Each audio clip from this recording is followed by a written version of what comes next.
La cellule des enseignants du Parti des peuples africains Côte d'Ivoire, dirigée par Afi Dabo Richard, a organisé à la Maison de la Culture d'Adzopé le samedi 21 mai 2023, en collaboration avec la Fédération d'Adzopé, une conférence publique sous le thème du FPI au PPACI, les raisons d'un engagement panafricaniste franc.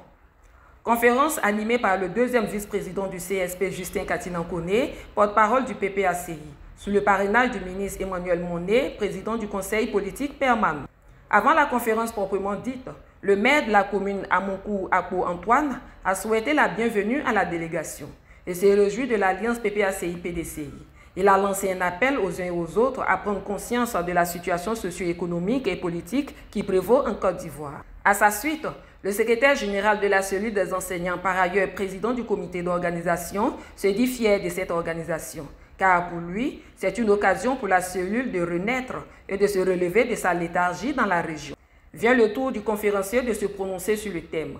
Selon lui, les raisons de l'engagement du président Laurent Gbagbo pour un panafricanisme franc vient du fait de faire passer l'Afrique du désespoir à l'espérance promise à l'humanité.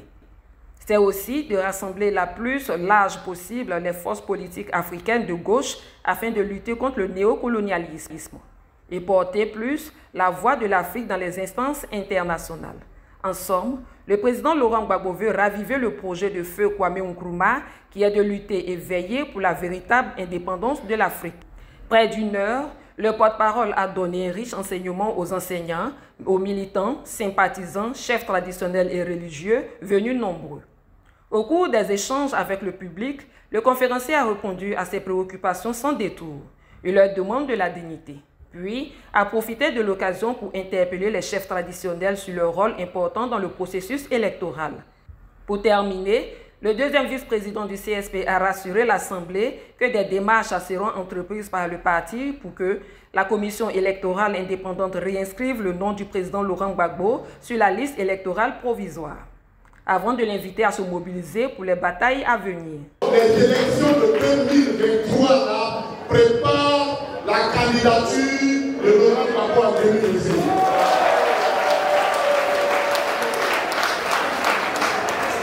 Donc, ce n'est pas un problème de monnaie qui est devenu fort comme notre conseil général a été réuni. Ce n'est pas un problème, c'est parce qu'on a regardé et on dit pour ce combat-là, il faut des hommes solides, des hommes forts, parce que l'adversaire, on sait comment il se prend.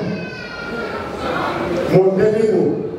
Et celui qui sera celui du président de Gbagbo, je vous confie le ministre Mohamed. Je vous confie au nom du président de Gbagbo sa candidature. Je confie la candidature de Mme Agnès Monet. Je vous confie la candidature du maire à Antoine.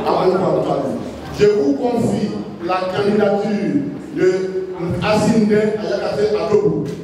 Je vous confie notre candidature à Félix.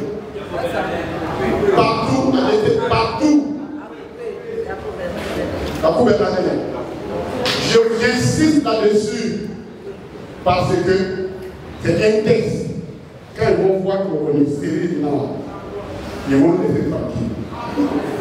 Donc, si nous devons gagner, et nous ne sommes pas du tout bons.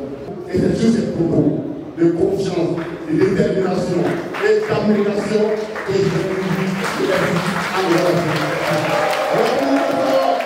Satisfait de cette initiative, le parrain a rendu un vibrant hommage aux enseignants, puis leur demande de rester fermes dans leur position face à la fraude et à la corruption pour les élections à venir.